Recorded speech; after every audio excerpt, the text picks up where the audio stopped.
தமிழக வெற்றிக் கழகத்தோட முதல் மாநில கொள்கை விளக்க பொதுக்கூட்டம் நேற்று இரவு சேலம் மாவட்டத்தில் பார்த்தீங்கன்னா மிகப்பெரிய லெவலில் பிரம்மாண்டமாக நடைபெற்றது. சுமார் 6000 முதல் 7000 தமிழக வெற்றிக் கழக தோழர்கள் பார்த்தீங்கன்னா சேலம் மத்திய மாவட்டத்தில் நடந்த இந்த ஒரு நிகழ்ச்சியில் கலந்து கொண்டாங்க. மிகப்பெரிய அளவில் பார்த்தீங்கன்னா ஒரு வரவேற்பும் ஒரு ஆரவாரமும் இருந்தது. கொள்கை தலைவர்களோட கொள்கைகள் பற்றியும் சரி, தமிழக வெற்றிக் கழகத்தோட அடுத்த கட்ட நகர்வுகள் பற்றியும் சரி, இல்லை மிகப்பெரிய அளவில் பார்த்தீங்கன்னா கட்சியோட முக்கிய நிர்வாகிகள், தொண்டர்கள், தென் பார்த்தீங்கன்னா பொதுச்செயலாளர் எல்லாரும் பார்த்தீங்கன்னா மிகப்பெரிய அளவில் இதை விளக்குனாங்க. வருகின்ற நெக்ஸ்ட் மந்த், அதாவது ஆகஸ்ட் 25 தமிழக வெற்றிக் கழகத்தோட 2வது மாநில மாநாடு பார்த்தீங்கன்னா மதுரை மாவட்டத்தில் மிகப்பெரிய அளவில் நடக்க போகுது. அதுக்கு ஒரு ட்ரையல் பார்க்குற விதமாக பார்த்தீங்கன்னா இந்த கொள்கை பொதுக்கூட்டம் நேற்று நடந்து முடிஞ்சிருக்கு.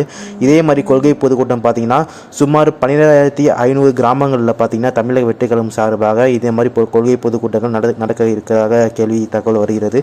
ஸோ பார்த்தீங்கன்னா மிகப்பெரிய அளவில் இதை பண்ண போகிறாங்க.